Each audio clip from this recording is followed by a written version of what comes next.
नमस्कार। आज हम गीता की 66वां अध्याय शुरू करने जा रहे हैं।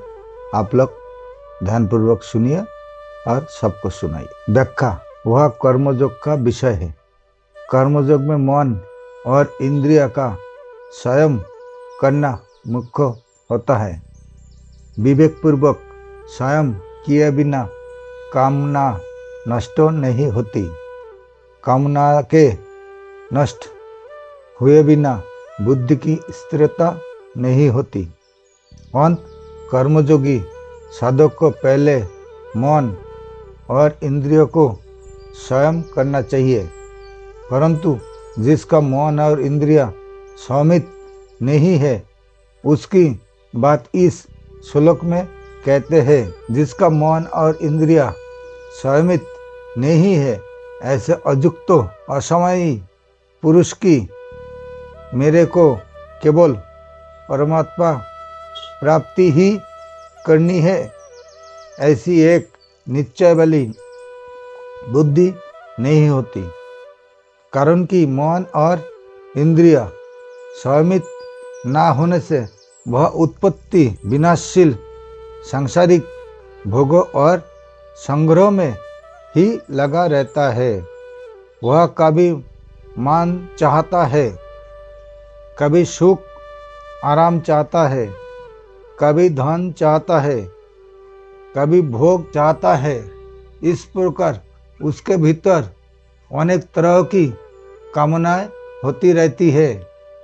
इसलिए उसकी बुद्धि एक निश्चय वाली नहीं होती। जिसकी बुद्धि व्यवसायत्मक का नहीं होती उसकी मेरे को तो केवल अपने कर्तव्य का पालन करना है और फल की इच्छा, कामना, आसक्ति आदि का त्याग करना है। ऐसी भावना ना होने में कारण है अपना ध्येय स्थिर ना होना। जो अपने कर्तव्य के परायण नहीं रहता उसको शांति नहीं मिल सकती।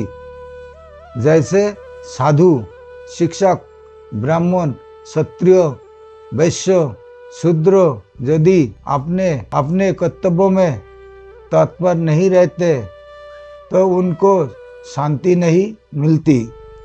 कारण कि अपने कर्तव्य के पालन में दृढ़ता ना रहने से ही अशांति पैदा होती है। जो अशांत है वह सुखी कैसे हो सकता है? कारण कि उसके हृदय में हरदम हलचल होती रहती है। बाहर से उसको कितने ही अनुकूल भोग आदि मिल जाए तो भी उसके हृदय की हलचल नहीं मिट सकती, अर्थात वह सुखी नहीं हो सकता। अहोता मैं पन का परिवर्तन हुए बिना इंद्रिय वश में नहीं होती और इंद्रियों को वश में किए बिना एक निश्चय वाली बुद्धि नहीं होती। यदि अहोता का परिवर्तन हो जाए कि मैं साधक हूँ और साधन करना ही मेरा काम है, तो मन इंद्रिय अपने आप वश में हो जाती है। उनको वश में करना नहीं पड़ता। संबंध अशुक्त पुरुष की बुद्धि एक निश्चय वाली क्यों नहीं होती? इसका कारण आगे के श्लोक में बताते हैं। नमस्कार। आज के लिए यहाँ तक।